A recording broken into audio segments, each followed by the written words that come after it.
obviously you're not a golfer. I must have drank me about 15 Dr. Peppers. Congratulations. How do you feel? I gotta pay. We have heard the chimes at midnight, Master Robert. You're an inanimate fucking object! You told I'm coming! And hell's coming with me, you hear? Who the fuck has the goddamn gall to call his house on a Tuesday night? God! Yo, Jackson, you hear about what Matt did last week? I don't know if he's on the podcast anymore. It's kind of serious. Yeah, I think we're gonna have to kick him off because if he gets canceled, we can't go down with him. I mean, we got to make a public statement, man. We got to put out some kind of PR thing. I mean, I heard what he said was real bad. Oh shit, we're recording. Okay. Well, welcome to 3 for 3. I am your host this week, Samuel Holler. I am with the gracious Jackson Workman and the meticulous Matthew Patterson. And we got 3 crazy movies this week, all over the place in terms of style and substance and everything that they all entail. But hope y'all are doing well and watching movies. And I think we should well, I was gonna say we should start with Matt's pick, but maybe we should kind of go ramp up from the calm all the way to the high and potentially start with Persona. Your pick, Jackson? Oh boy. The movie's not necessarily calm in any way, shape, or Not form. in any way, shape, or form. But if we can, none of them are really, but I guess we can go ahead and start with Persona. Yes, that was my pick, the 1966 Ingmar Bergman film, starring Bibi Andersson and Liv Ullmann. The plot of this one, boy, where to start with the plot of this one? Could anyone really tell you? Basically, there is this woman, and she is a nurse, and she's working in a hospital, as nurses do, and she has this new patient who's a famous stage actress named Elizabeth, and the H is silent. But yeah, so she takes on this woman who's this famous actress as her new patient, and she has decided to stop speaking. And no one can figure out why she's decided to stop speaking. At first, she refuses to even get out of her bed, do anything. And so the doctor suggests that the nurse and her patient go to the countryside, to her cottage, and get away from everything and spend some time there and decompress.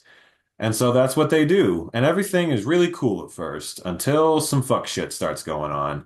And from there, the two women. Well, it was cool from the get-go watching that person, like, well, first off, the cock, and then the person burning alive in front of her was just like, whoa. Yeah, that was something over. I was like, what the hell am I getting into? Yeah, I mean the subliminal. So I'm not the only one who saw the subliminal cock then. Okay. From the get-go, I was like, this is why Jackson picked the movie. Guilty as charged. I just heard about that one scene and had to see this. But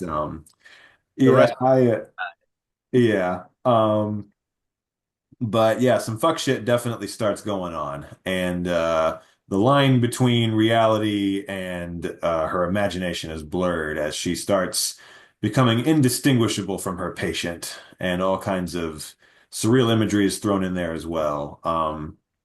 So this was an interesting one, gents. I did not know when I picked this. I picked this thinking, oh yeah, it's an Ingmar Bergman movie. That would be a good one to talk about. That would be a good one to watch. I've been getting into him a lot this year, and the other 3 that I saw, this is my 4th movie of his, and the other 3 were all just fabulous. So this will be a fun one.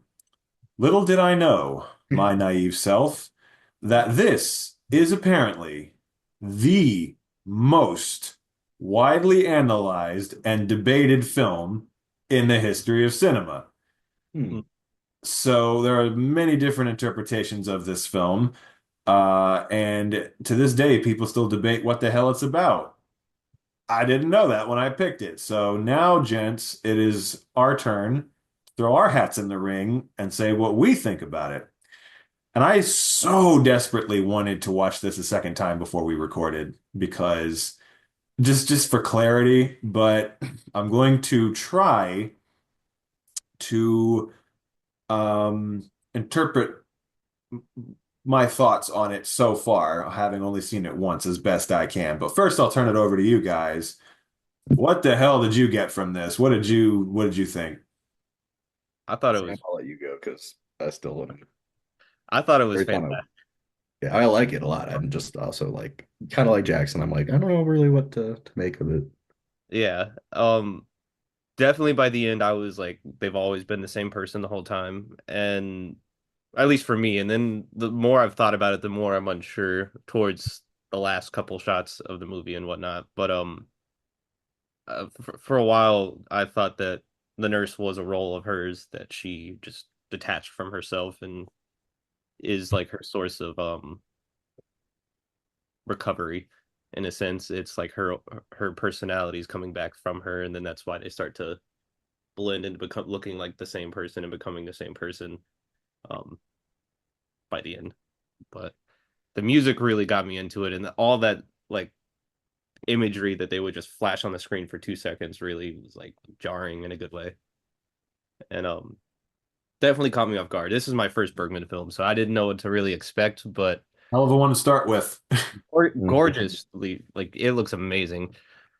Yeah, that's what I gotta say. Above all else, the technical aspects of this movie, the cinematography and the lighting and everything, and just absolutely fucking gorgeous. I mean, all of his movies look great, but even for him, I mean, this looked absolutely gorgeous. I read that scene in particular um where that sequence where she comes into the bedroom at night and they're like, holding on to each other and shit. When she comes in through the window, like I read that apparently they filled the room full of smoke to give it like that kind of smoky look that it had, that otherworldly kind of look. And I thought that was very effective because it looked very kind of foggy and dreamlike. I love that shot where she just you don't see anything and then she just kind of comes in through the door and it's just like, oh wow, like kind of appearing from nowhere almost.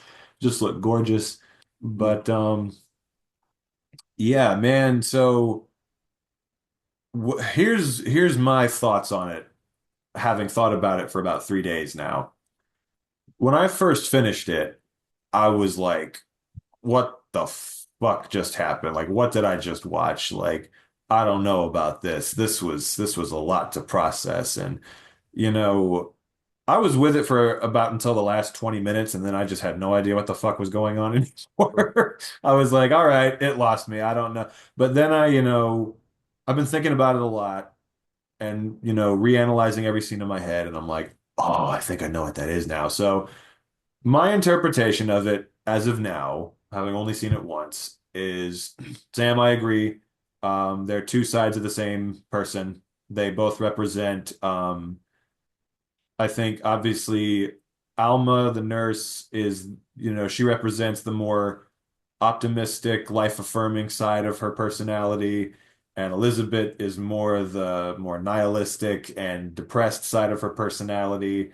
And I see it basically as the movie is basically a tale of those two sides of her struggling to be the dominant one, like which one's gonna win out. And that's why I think, because again, the first time I saw it, a lot of the shit in the last 20 minutes, I was like, I had no clue what was going on. But having thought about it now, like a lot of the stuff at the end, like with her turning into like a vampire and biting her on the arm and shit, and them kind of all the fights they have at the end, And I I'm think not that's when so what? her husband shows up and she's like adamant that Yeah, I just think that in particular, a lot of those moments at the end where they're fighting, it's the two sides of her personality fighting each other for which one's going to be like the darker, more nihilistic side is trying to take over and be the dominant one. But I think that part at the end where she gets her and she just says, "Now say nothing," I think that's the Alma side finally winning over and finally getting her to submit and be like, you're done, I'm putting you to rest basically. Because I could be wrong, I wanted to see it again to make sure. I believe at the very end, when they leave the house, Alma's the only one who gets on the bus. Am I correct? They I don't think both leave. They don't both get on the bus. I I think don't it's just her. but I Yeah, think it, because if Oh, that's the oh, it's case, couple days. then my interpretation is again, there's a reason both of them don't leave because she's the one that won out and she's the one that gets to leave and she left the other personality behind basically. So that's where I really love the shots of their heads like touching, and you'll see the personality of one of them, but just the mouth of the other one, and it's kind of like even though that person's not seeing she can still speak through the other one. right. He's ready to interject and everything, and it just made it more intimate. The closer we got, the more closer to they became the same person, and they were getting closer every time. Right. And like there's that section of the movie where, after the nighttime scene where they're in the bedroom, when we cut to the next day, they look very similar because the two personalities are starting to merge and become more indistinguishable. And then once she reads the letter, then they start to kind of it's around that time too that cut happens where the film starts burning and fractures and shit. And from that point on, they don't look the same anymore. It's more fractured now, and the two sides are at war with each other again. And yeah, because I remember when they cut to the next day, and the other girl has dyed her hair now to look the same. For like a second, I thought it was the other girl because they look so similar now, and I was like, "Oh no, no, that's the other one." I thought that was really cool the way they managed to like make it so kind of eerie how similar they were looking for that section of the movie, just to highlight like, yeah, they are kind of merging at this point. And I think when the husband showed up, um, I think that was her trying again to because Elizabeth is just kind of standing in the background, just standing behind her, like she's trying to put that behind her literally and be with her husband, but as we see, she can't quite do it. She ends up kind of succumbing to the depression and everything, and yeah, it was that's definitely my interpretation of it as of now. I'd love to see it again just to kind of parse through it. And I think too, the doctor at the hospital knows because the fact that she's like giving her that whole speech about like, I think it'll be good for you. I know what you're going through. Just get down there and you'll sort it all out. It's like there's a knowingness there. And the way Alma asks at the beginning, like, can't you just give her another nurse? And the doctor kind of refuses and she never really says why. She's kind of like, no, I think it has to be you because you know, you're the same person. She doesn't outright I say mean, it. that really did she ever stop speaking? Really, because if the other personality came out from her, that could have been an immediate just she stopped speaking, but the other version of her began their life. Right. And again, they represent two completely different, points of view. And there are things that they've been through that are similar, but you just see it in different perspectives. And I just think it's interesting how they kind of both represent, yeah, just both sides of her personality, even to the degree of, and that's kind of a Bergman thing, is the idea of just physical manifestations of emotions and concepts like that anyway. You see that in a lot of his movies, like where, like in Wild Strawberries, there's a sequence where the main character like sees all these figures. Oh, there are a lot of sequences like that where he sees all these figures from his past and it's not real, but it's just his way of processing his trauma, like seeing all these figures and that's kind of the same thing here, and the Seventh Seal to a lesser degree, but same thing here where it's like we're seeing like basically the manifestation of her grief and her trauma from the past. The difference is, unlike something like Wild Strawberries, where we're in on it, he's clearly told us that that's what's going on. We're not made aware of that information like explicitly this time. We're just kind of left to figure that out on our own. It's presented as if it's a real thing, but which it makes sense because he's known for doing things like that. I also read because that was my initial opinion was they were both the same person, but I wasn't sure. It seemed like it because she says at one point, like, can one person really be two people at once or something? And I'm just like, yeah, it seems like what they're leaning towards.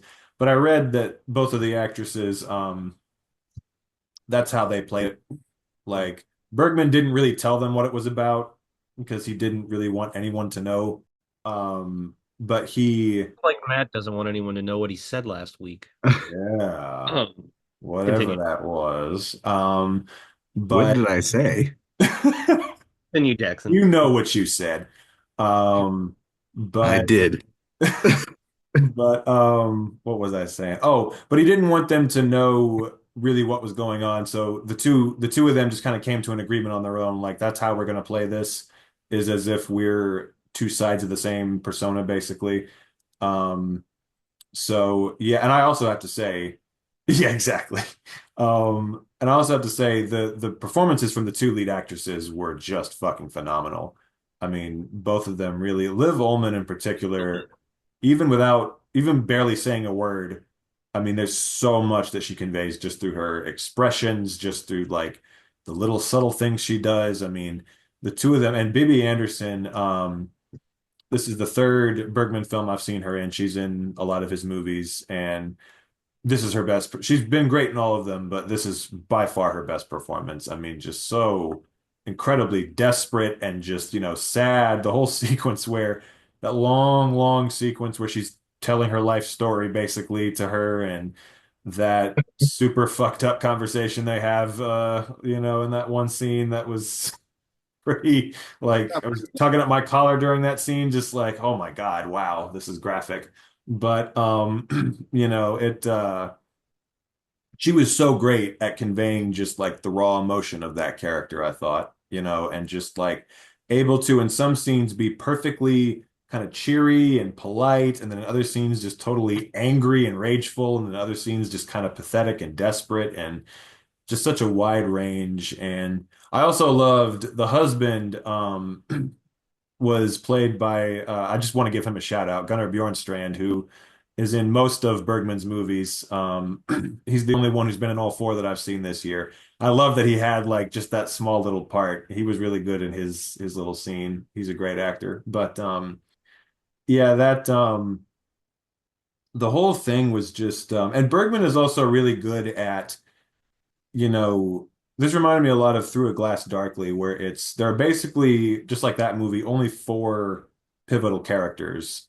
Only two of them are really important in this one, but I love how he's able to do these kind of smaller, like there's only a few, like a handful of characters. A lot of it kind of takes place in this isolated setting, and it's just this nice little self-contained drama, like character study. He's very good at that. Um, I will say I like the movie, but it is definitely of the four movies I've seen. It's my least favorite just because, you know, technically, like technical wise, I think it's the best, but like just story wise, I liked it, but definitely the other three I enjoyed more. But Matt, what did you think? I mean, I definitely liked the movie a lot. I did get interrupted quite a bit, so I was going to hope to rewatch it before the podcast, which I did not get to do. So I feel like there's some stuff that I kind of missed because of it being subtitled that I was probably like not necessarily mentally paying attention to. I will say I think I do like Seventh Seal better, which is the only other one I've seen of his. I'm trying to watch Autumn Sonata soon, but I think yeah.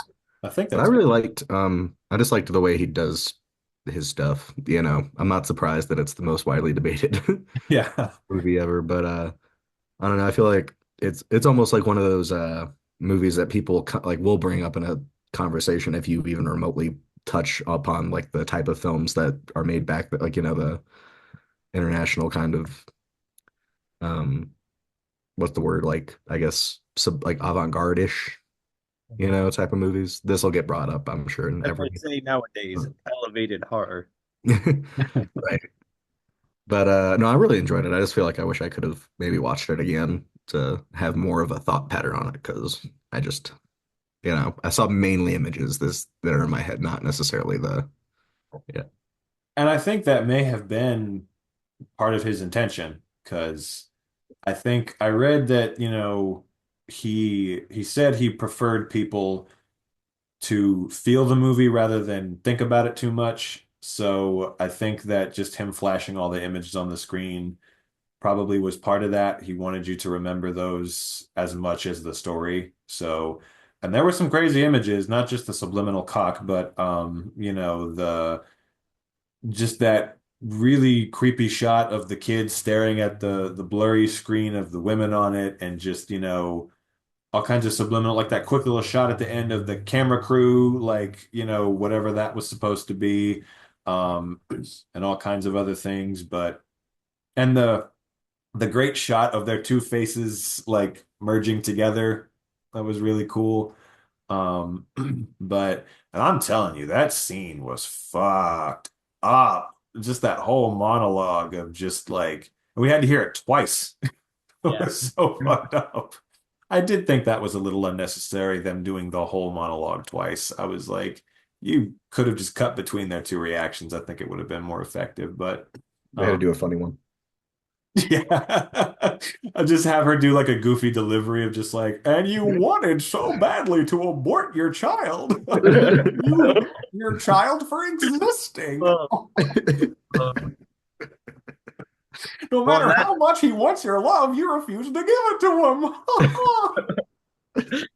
on that note, and speaking of women who are dragged to absolute pain and despair by their absentee husbands, my pick for this week is Ip Man, Oh boy. the 2008 epic starring Donnie Yen. And Mhm. I'm a piece of shit because I don't remember who played his wife. I looked it up right before this, but she was really good in the movie. Lynn something? Mhm. Can't remember her last name. Um, Jokes aside, this movie is very sad. In terms of his relationship with his wife, but we'll get into that later. To get down to it, Her name is Lin Jong, Young, just so we can shout her out. yeah, Yes. she one of the best performances in the whole movie. Um, but basically, life is peaceful in their little town, and then the more and he Donnie Yen plays the Master Ip, who is the best possible fighter ever to exist. He has this like wheel punch that has like 30 punches at once. It's crazy. It starts off with like happy times. He is just sparring with a friend of his and defeats him, and then kid spies on them and spreads to the world town that the other master got defeated by him, and it leads to a whole bunch of people wanting to challenge each other to be the greatest fighter, and we have people coming into town to attack all the masters and take them down. But then, of course, the fucking Japanese invade, and it is game over. Their population goes down from like 300,000 to about 70,000, This and isn't the first time the Japanese is going to invade. I was literally going to make the same joke. it gets real bleak. Kind of their thing. Those motherfuckers love invading. Hmm. Then again, who are we to talk? True. It gets real bland in terms of like their life, and all of the liveliness is just sucked out. It's rough. He's working in a like kind of a factory with coal and whatnot, and then some fuck shit goes down, and this fighter kills one of his best friends, who was one of the runners of the restaurant that he was at the earlier in the movie. Um, and he has to avenge them and take down their top dude to save his people. And I love the movie. I can't wait to watch the second one because that's what I was really looking for. Before You gotta seeing get to the third one where he fights Iron Mike. I was that. about to say, there's one where he fights Mike Tyson. Yeah. That's the third. Damn. Okay, We that sounds insane. should just all pick an Ip Man movie for next week. One, two, three, and then four. If I there's a am really fourth. looking forward to, as soon as I finish this, I was like, oh, I want to see all the sequels so much now. But I thought it was wonderful. The music's great. The cinematography is great. The performances are really lifelike and personal. Couldn't take Donnie Yen serious sometimes because he was just smiling all the time, and I was like, "What the fuck are you smiling about? This shit's fucked." But it is what it is.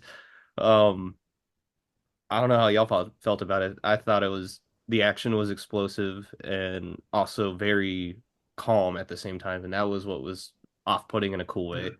And I Yeah. don't know much about Wing Chun as a fighting style, but good God, you can fuck some people up in like 2 seconds.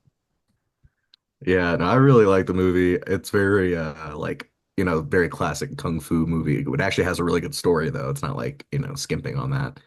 It reminded me of Jet Li's Fearless a bit, but apparently they're because they're made in the same like around the same year, but they're two different people they're based on are real like life people. Mm. So that's interesting. Because the endings are goddamn so much similar. Uh, but yeah, no, I really liked it. Thought the action, like you said, the action was great. I watched the dubbed version because I didn't know I couldn't change it. And I was like, fuck. You didn't So I had get to deal with Sam's that. text? Huh? You didn't get Sam's text? Till last night Yeah, at 10 o'clock? he warned us. At He 10 o'clock probably had last seen it night? by I'd seen it then. already. It was too late by the time I got that text. He got me just in time. I was just about to start it, and he sent me that text. I was like, "Whew, lifesaver." No, I Started watched it yesterday morning, so Uh, I'd already seen it, and I didn't check the other ones, but I just thought it was sometimes I would kind of laugh because like the way they sounded just didn't add up, and I watched the first like minute or two with the dub because I was freaking out, being like, I can't watch this like this. And it was hard for me funny to too. listen to because they were like they would say what they were supposed to say, but like condense it, but say much bigger words. And it was just like, what the fuck well, is what got me? I had some trouble starting this one because I was gonna watch the one on Peacock, and then he texted me just in time. And then I started watching it on Tubi, and it was still the dubbed version, and I was like, "What the fuck?" And then it said clear as day. I saw dubbed version in parentheses, and I was like, "Oh, I'm a fucking idiot." Okay. And so then I found the regular version, and on Tubi, the audio was so fucking quiet. Like the music was loud, but the audio, I could barely hear it. So I was like, "Okay, this is fucked up." So I found it on Freevee, and it sounded normal there, but you had to turn the subtitles on. It didn't come with subtitles, and the subtitles were lagging behind. It wasn't matching up with when they were speaking, so it was kind of delayed. So that kind of took me out of it at first. I got used to it eventually, but so it was a bit of a process. Um, but did yeah, you I say what? like the movie though? Oh yes, loved it. Thought it was great. Um, really loved because at first I was like, okay, so is this just gonna be like a martial arts movie? Is there gonna be much of a story? And I was surprised they really not only was there a great story, I was surprised at how well they used the ensemble cast because once the whole Japanese invasion part of the story started, I thought, okay, well, we're not going to see most of these characters for the rest of the movie. But they found a really good way to keep them all involved in the story and give them all like really meaningful character arcs and stuff. And I was like, all right, this is really cool. I was invested in like all of the townspeople. What it took for him to be a good dad was for the Japanese to invade. But no, but I think that again the way that the ensemble worked was really good. I thought that because again, you get so attached to so many of the characters, like the police captain guy, his arc was one of the greatest in the movie to me. Like him becoming a traitor, I was really happy when Donnie Yen slapped him in that scene. I was just like, "You bitch!" But I love though, like gradually he starts to, find himself more and more, and so much emotion in that delivery when he says like, "I am a Chinese man, I am not a traitor," I was like, "Oh man, I felt that." And when he tackles the guy at the end, that was so great. And man, rip to my boy Master Lu. He deserved better. That motherfucking four-eyed bastard. I wanted to smack him as hard as I could across the face. That character was so unbelievably hateable. Literally, when he died, I literally just out loud said, I was like, 'cause God, I hated that character so much. Just shooting him in the back of the head for no reason. I was like, and genuinely, so the direction and the cinematography throughout the whole movie was great. Like, the fight scenes were really well done, but not even just for a fight scene. That shot where they're playing hide and seek with the kids, and just that shot of the Japanese dude coming from around the corner with the gun pointed at the kid. That was genuinely like scary as shit. I was like, oh my God, like you're just absolutely terrified during that scene. I want to throw out the one really funny part is like near the beginning when Donnie Yen's like fighting that one dude in his house, and then the kid just comes in on a tricycle like the saw bait, like the saw doll, just like Mommy said, if you keep fighting, you're gonna break everything in the house, and then just leaves. I And love then after that. that, everyone's like trying to block them from breaking more shit. I just thought that was great. Yeah, a good moment of humor. There isn't much humor in the movie, but that was a good moment of humor. And that, like you said, Sam, it becomes so bleak after that part of the story starts. And I think that was again like I didn't really know where the story was going. So I like the contrast of the first part of the movie, everything's all kind of happy and there's conflict obviously with the bandits coming into town, but it's still like light and fun and you're having a good time. And then afterwards, when the Japanese invade, it's just bleak and everything just looks grayer and darker and just the tone just gets way like seeing him at the beginning of the movie living in the mansion and being really chill and everyone in town loves him.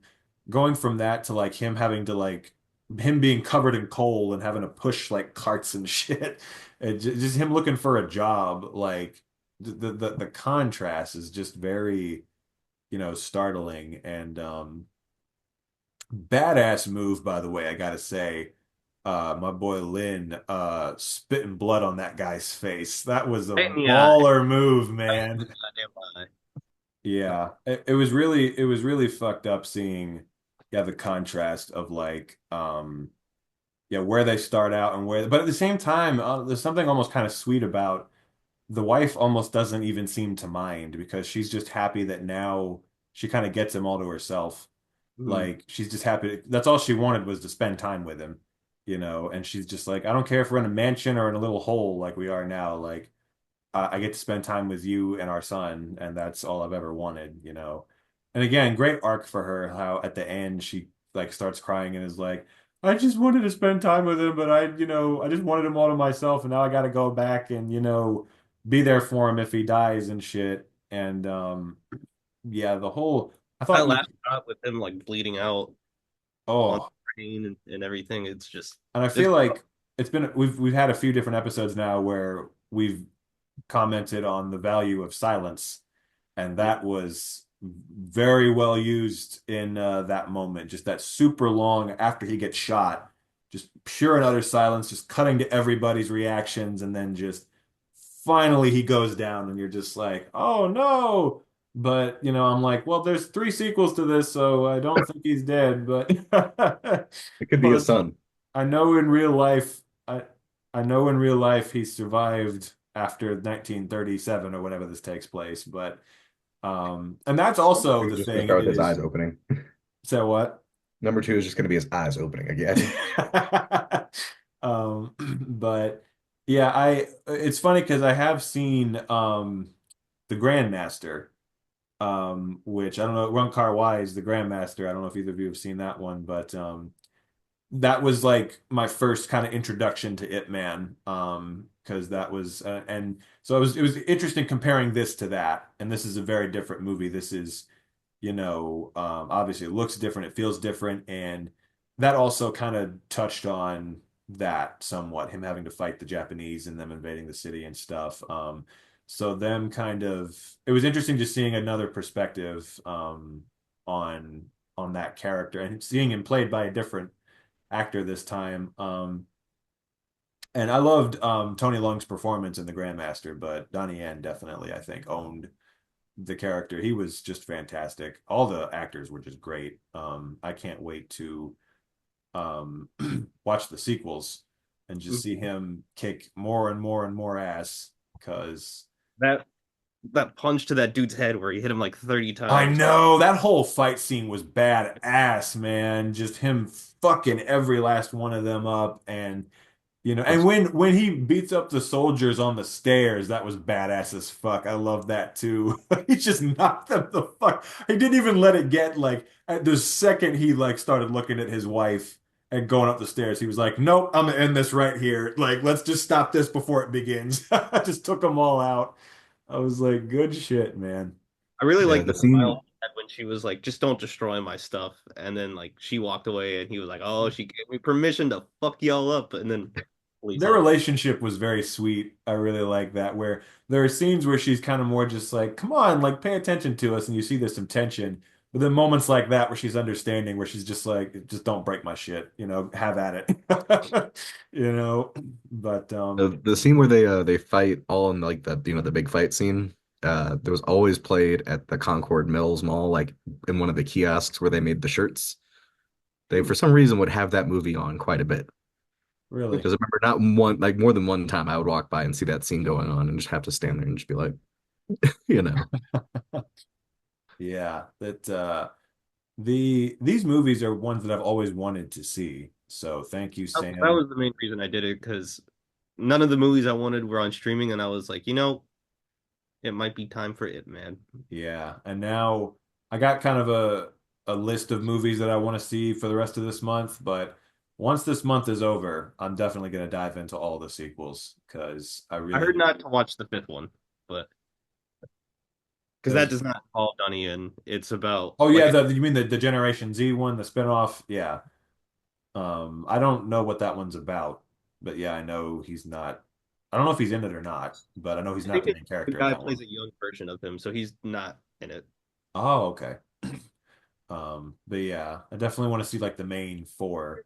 And I read there apparently the fourth one was called the finale, but apparently they're doing another one. Heard? I'm Okay. like, what Called is The this? Beginning. Say what? So this one's called The Beginning. There you go. Pulling a Friday the 13th. Yep.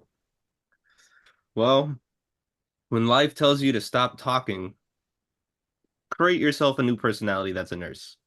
When life gives you a motherfucker from Japan that's coming to kill all your friends, hit that dude in the chest so hard that you cave his chest in. And when real life hits you with Albert Brooks, go fucking insane because the next pick is Albert Brooks's real life. Take it away, Matt. All right, so this movie is quite a fun one. To describe it is a little crazy as well because it is very meta. But the movie is about Albert Brooks, who is trying to do a cinema verite style movie where he makes, just kind of a documentary about this American family. And they have scientists that are involved in all this stuff, and they do all these tests, and they find the perfect family to do it, which is Charles Grodin's family. And they have to go to Arizona to basically videotape their everyday life. They invent a new camera, which is very reminiscent of the GoPro, which I thought was funny. Um, and then they move in next door to them. And the movie is not just about the family, but it's also about the people documenting the family, which is a la Albert Brooks and these scientists. And it's just, Or huh? fuck you, Theodore. And this movie has a lot in it. It's a kind of a drama, kind of a comedy. I mean, it's definitely a comedy, but it's got some drama in it. And then it's also got a horse surgery. Yeah. This movie A has very quite a lot. nervous horse surgery. Yep.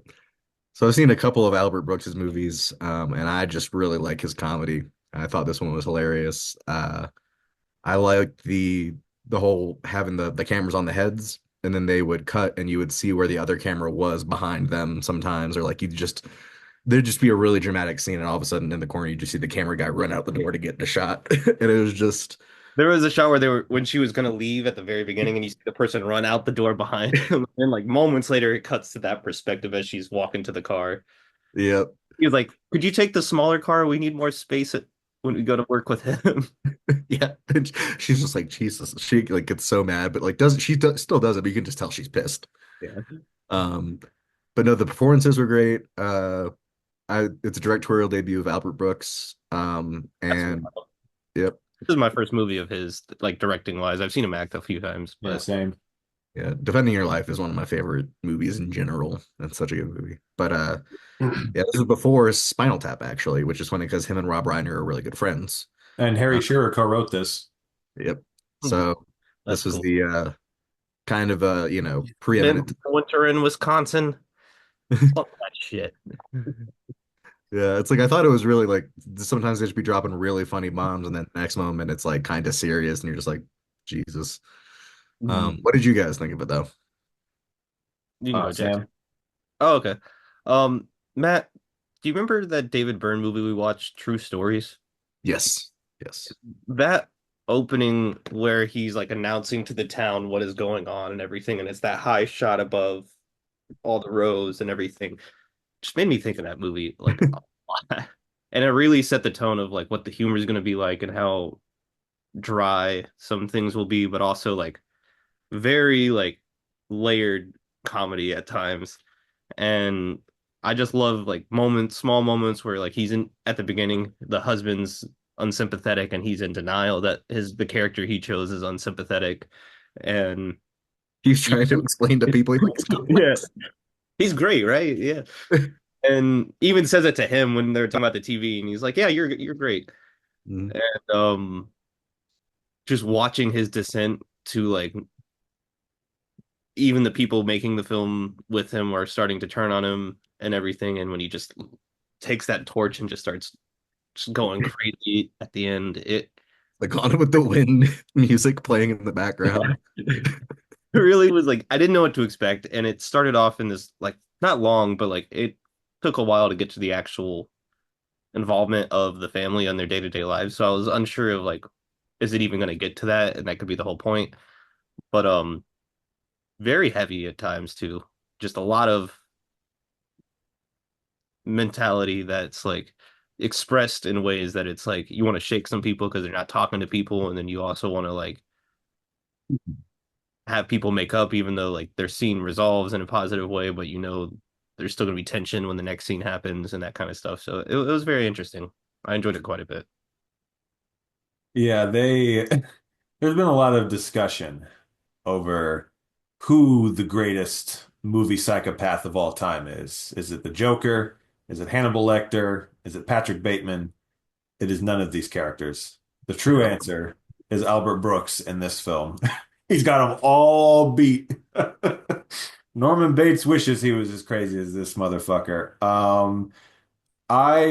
This was hands down my favorite one of this week. I fucking love this. This is like truly one of the most brilliant comedies I've ever seen. Like, because first of all, just every part of it was, I mean, not only funny, but I was so invested in it. Like all the way up until the end, I found myself just so invested in where it was going, what was going to happen next, and it's funny because like you said, it's funny because it does kind of walk this line between funny and serious, but at the same time, there's an element of humor in every scene of the movie just Hmm. because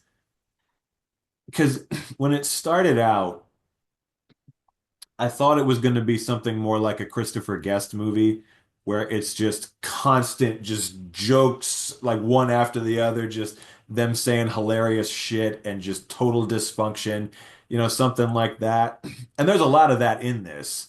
There's a lot of like really funny lines and just a lot of just incredibly funny interactions between the characters, but it's not just nonstop that the whole movie. A lot of it is like the more kind of serious seeming moments where the family is just in total dysfunction and the movie production is in total dysfunction, where there aren't necessarily jokes being said in like a traditional sense like you would see in a comedy. The humor comes from like this is funny because this is what would really happen if you really did like a real, reality television or movie kind of thing. Like that's where they like even the more kind of fucked up moments like them botching the surgery and them being hounded by the press, like on the street, the During news cameras are coming. Say him what? during her grandmother's funeral, aggressively loud, like like like aggressively loud. moments like that, and like Charles Grodin having a nervous breakdown, basically moments that like it's not like joke kind of humor. It's more just like it's hilarious because this is what would happen if you really filmed people like just kind of the whole thing is a satire of the idea that reality television, or in this case reality movie, whatever you want to call it, is mostly fake and scripted, and or just cut in a way to where you don't really see what's going on.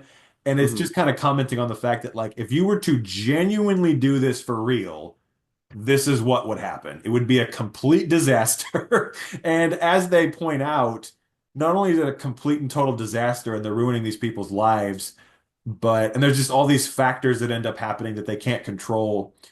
But as one of the doctors points out, it's not real. It's an artificial reality because they're altering their behavior based on the cameras being there and the constant presence of the movie in their lives. So it's honestly not real. And I think like that's what's so brilliant about it to me is just every scene of the movie, no matter how bleak it may seem, there's a level of humor just on that alone. And that's what's so funny about it. And I just think that again, so many of the scenes like this, Jesus Christ. It was like what I call a gut punch laugh, where it just hits you immediately, like wheezes out of you.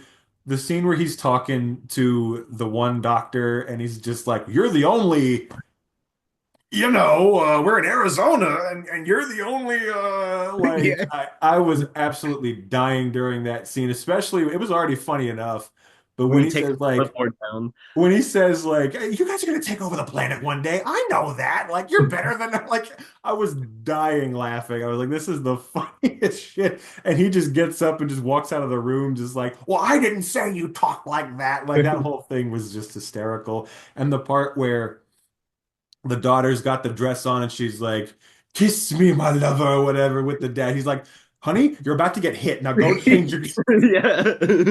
I was fucking dying laughing. I I think the really last thing I was just saying was Charles Grodin saying that line, and then Well, Charles Grodin's performance in the movie was one of the greatest because it was so incredibly natural. I mean, I believed if he wasn't a famous actor and you told me he was just some regular guy they plucked off the street, that would be very easy to believe because he was just so incredibly natural throughout the whole movie, as this like Midwestern father, and yeah, just so many incredibly funny. I just got to say, so many of the characters, J.A. Preston, who, played the one doctor. My God, he was one of the most natural just performers in the movie. He was so great. And just also I loved all the characters contributed their own little special bit to the movie.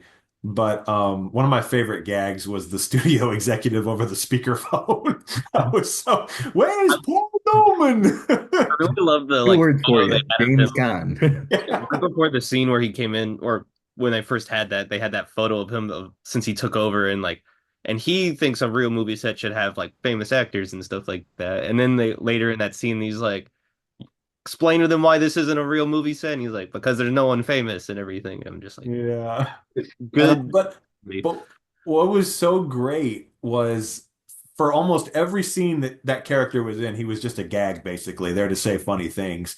But then at the end, he started dropping some actual wisdom on him. And I was like, "Damn, speakerphone guy is fucking dropping some knowledge." He said, "You know why it didn't work? You spent $20,000 to make the news, basically. No one's gonna go see the news in a movie theater." I was like, "Shit." Studio guys dropping facts all of a sudden. One of Yeah, the it scenes was that funny because like it was really well done because they had the critique of the movie and not of the movie, but like of the genre of cinema verite like in it, while also trying to beat it kind of and not like and Albert Brooks wasn't the critique person, he was the top, he was the one they were making fun of kind of thing, which is kind of Right. why it worked.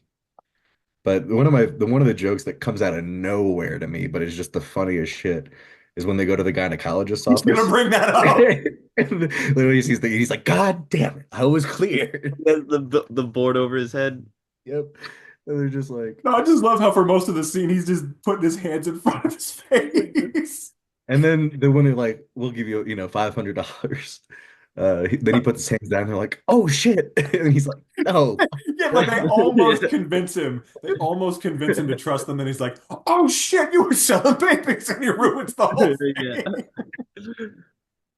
The scene that killed me Yeah, I was was dying during that like scene. a clown and was like, I'm here to like make the children happy. And he's like, oh, they're not here. I need to leave. I need to leave. I need to wash. I need to shower this off. And he's just Yeah, into the house, into the argument, not argument, but like, the situation where they're having a serious talk. And he's in the clown outfit. And he uses the puppet to talk occasionally. and the He funny just starts part. eating the Cheez-Its or something like that. He's just Oh, he's just munching down on the and you could hear the like crunch of him eating it while they're just sitting there. they're just trying to be so serious. They're like, we're done. He's just like, Yeah, oh. and just when the news guy comes over, it sucked because he was finally turning it around, and they have the happy montage, and they're finally having fun, and then that jerk off writes that article in the paper about them, and that's what I love too is every character in the movie pretty much is an asshole. Like, he like Albert Brooks obviously is a psychopath, but then J.A. Preston's character claims to want to help them, but makes things infinitely worse for them by Yeah. putting that shit in the paper, and then everyone's hounding them after that. And I love that little detail in the end credits of how his book only sold 400 copies, so it wasn't even worth it. And ceased publication. Yeah, but then once shit really, I love when the news crew comes over and Albert Brooks just throws him out of the house, and he's just like, "You're really starting to piss me off, you know that? I'm Copyright gonna come back here with a court order." you copyright people's lives. Yeah, that's again one of the most purely satirical moments of the movie. Like, this is copyrighted, like just people's lives. But yeah, the whole and I love again just the little subtle. I knew the movie was going to be a banger just from the first joke. Like, it's very subtle but very incredibly funny. Where they're at the thing at the beginning talking to all the people, and the guy's introducing him, and he's like, "Now this is a very funny comedian. I've seen him. He's made me laugh many times on." He pulls out the cue cards, The Tonight Show, and this show. I like in turn when he's also like, you might have thought that he stood up when y'all like were cheering him, but and then made the joke about him actually sitting. Yeah. And I love that. It's Also, just Albert Brooks's scene where the whole thing's been can before he goes to burn the house down. That is like, I mean, his acting in that scene is just incredible. I mean, really just him pacing back and forth, and the writing of that is so good too, of him just like bouncing between all these different emotions and everything. And it's just like, I don't know, that just felt incredibly, incredibly authentic to me and natural. And just he played that scene so well. Like, and then I could not believe it when he started burning that house down. I literally was like, "What are you doing? You fucking psycho." It went full batshit crazy. And just the image of him carrying the camera guy out, that was hilarious too. and then immediately when that text is going, it's like they rebuilt the house and made it Yeah. They And I, put a tennis court in. yeah. and I love, again, like there's a layer of humor in every scene because even in the most tension-filled moments, just the visual of those cameramen with those goofy-looking helmets on in the background Yeah, just they provides always had instant comedy. they're holding it on tight so it wouldn't fall off their heads. Yeah. And just at the end where Albert Brooks is having a breakdown, and just the camera guy, muffled voice and all, is just like, "Oh no, Albert, come on, don't say that." Yeah, one of my favorite parts is like he's telling the camera guy a joke, and then you just hear him laughing from inside the helmet, and that like laughter is just like it's just like stupid. It's just like One of my favorite, one of Thought the she was funniest. bad. You should have seen her sister. Just yeah, to open the scene, yeah. And I love one of my favorite scenes, one of the funniest is when they're showing all the test subjects and doing the role reversal, and the kid takes his belt off and He starts starts yelling. hitting the dad with The dad it. gets so mad. Don't call me Harold, call me Dad. You're gonna get a beating. I'm the boss. Yeah. God, yeah, the whole thing was just so brilliant and just man, the wife was not having it from the jump. I was just like immediately I was like this is going to be a fucking disaster. They are on completely different pages. Charles She was Grodin was like that so day. into it at first and so like excited and she was just not having it remotely. And then it kind of I don't know if it reversed, but she definitely warmed up after that first part whereas he just like descended like completely after that horse operation. I And was really proud of her to not like cheat on her husband because she was in a better place than she was at the beginning, and whether or not their marriage is in a better place is a whole other conversation. But I she knew. 100% thought she was going to try to sleep with Albert Brooks, especially when he was like inviting her over for dinner and stuff. I was like, oh, I see where this is going. But yeah, then they abandoned that, and it just like that's what I love is it didn't necessarily go the route that you would have expected. Like most movies probably would have done that. Like catch it on camera, them having an affair and Charles Grodin discovering them, but I love that they didn't go the predictable route with that. Yeah, her line about losing respect for herself if she had done it was Yeah, that one of was the that, best. and I love though at first when she's coming onto Albert Brooks in the parking lot, he's all just like, "Oh no, no, no, you don't want to do this," and then later when she's saying, "Oh, you were right about that," he's like, "Are you fucking kidding me?" I love and that the scene in the parking lot too, where he like goes to pat her on the back, but it just hovers over her and he's Yeah, just he doesn't actually touch her. Just little things like that Even all he throughout the forgets movie. that he told her like, "I'm not better than what you have. I'm no better than what you have right now." And then she brings that up. And he's like, "I didn't say that." Yeah, yeah. He's like, "What are you talking about? That's stupid." And I love to, again, even the more subtle jokes are just so hilarious where he spends like 2 minutes introducing the entire crew, and then he's just like, "We don't actually need any of these guys, but the union makes us hire them, so they're just gonna go stay in a hotel for the entire shoot." Just like, yeah, I just love the whole thing was I just really like the poster too, where he's like presenting the picture frame that is the family. Oh yeah. Yeah. And I bought the house right across the street, but this man would not stop shaking my hand. And I Just love that even part where he's looking through the blinds to see what's going on, and then he just runs out the front and tries to come in and be involved. And then yeah. it cuts to the perspective behind him where he's running up to the car. Yeah. Just That's even the subtlest little gags in this movie were making me laugh. The whole thing and was for a just directorial debut too, it doesn't feel like it is like his first movie. It At just is all, like yeah. very yeah, I mean the well done. fact that this is his first movie, I mean, wow, and like you said, Sam, I had this is the first movie of his that he directed that I have seen. I've always known that he had directed movies, but I never really was that aware of his directing career. Like I know Defending Your Life and Lost in America, but that was about it. Like the rest of them, I'd never really knew anything about. So, and I keep saying it, and it's the truth. I thank you guys for recommending shit like this to me and putting it on my radar because I probably wouldn't have ever, not in a long time, have seen it. And this is like because now I want to go see all the other shit he's directed. Because I'm like, Definitely, I can recommend heavily Defending Your Life. I mean, Lost in America 2 is really good, but I really love Defending Your I Life. mean, that's his most famous one by far. That's the one that everyone always talks about. And I've heard it's an incredible movie. So, I don't know um, how y'all felt about this, but the fact that I don't know if y'all had to, but I watched it with ads actually made it better because they were making this to be presented in a sense like a TV movie. And so the fact that there were commercial breaks kind of felt like, oh, this is on TV and I'm yeah. getting like a part of their lives and everything. And yeah, and that's true. That would, I think, yeah, be effective. But yeah, I think again, just God, Albert Brooks's performance in the movie. I'm just remembering that scene at the end where he's like basically breaking down and begging them, like, "I want to be here on all these days, please." He's like crying in their arms, Christmas. basically. I'm Yeah. just like, God, he's So in so a sense, it was a Christmas movie because he brought up Christmas and how He wasn't there I for do, it. I do forget about how good at how funny he is, but also how just genuinely good of an actor he is. Like he doesn't need to be funny at all.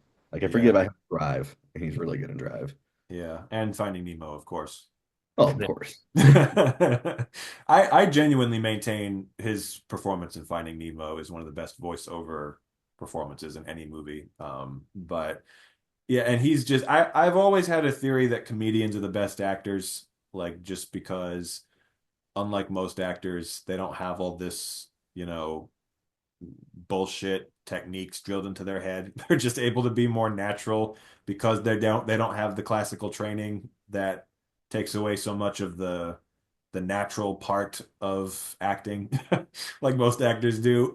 So maybe he falls into, I don't know if he ever had any formal training, but it would make sense, him being a comedian, why he's such a good actor. But yeah, I really think that again, this was just such an unbelievably brilliant movie. I thoroughly enjoyed it, and I was watching it late. I watched this and Ip Man both last night very late, and I watched Ip Man first, and afterwards it was like pretty late, and I was like, do I have the energy to watch the next one, or should I watch it tomorrow? And I just put this on, and I'm like, all right, let's go for it. And it just flew by, man. I was not the least bit tired or out of it. I was like fully invested in what was going on because it was just fucking hilarious. And like you said, genuine. I still maintain there's humor in every scene of the movie to one degree or another, but there were genuinely some like tension filled moments, like where it definitely wasn't as overtly funny. And I was invested in those moments, and again, as I'm just sitting here remembering the gags and the fine line, like as they're discussing basically how they're ruining this family's life, they still have the ability to throw in little gags. Like I love That I looked heavy. they're running the projector. It's like lights. Yeah. This isn't a screening room. This is my house. Just tell me to turn off the lights. Yeah, He was just like, shit. that I looked heavy. Was it in the face or is it in the neck? And we're talking about other important shit right now. Yeah, just I love they have the ability to throw in even in the middle of kind of a tense moment like that, throw in little funny gags like that are Fatigue's okay. Heavy's not. yeah, those are very different words that you use there. Yeah, But but I would say this was another very successful three for three because all three movies were 3 for 3. And we are 3 for 3 this week. Yes. you cue the cheers and clapping. We need a bell or confetti or something to pop off. Just a boom. Or a gong, yeah. Despite the fact that I've already made my real life parody segment, I do want to end this episode on a very true note. All seriousness, when real life gives you lemons, take the most of it. That's what all three of these movies are about. Don't not letting your life get to the point that you can't get out of it. And I think all three movies are true to the human experience. And yeah, That's very true. sayonara, suckers. There you go. And Matt, you're not getting out of this, man.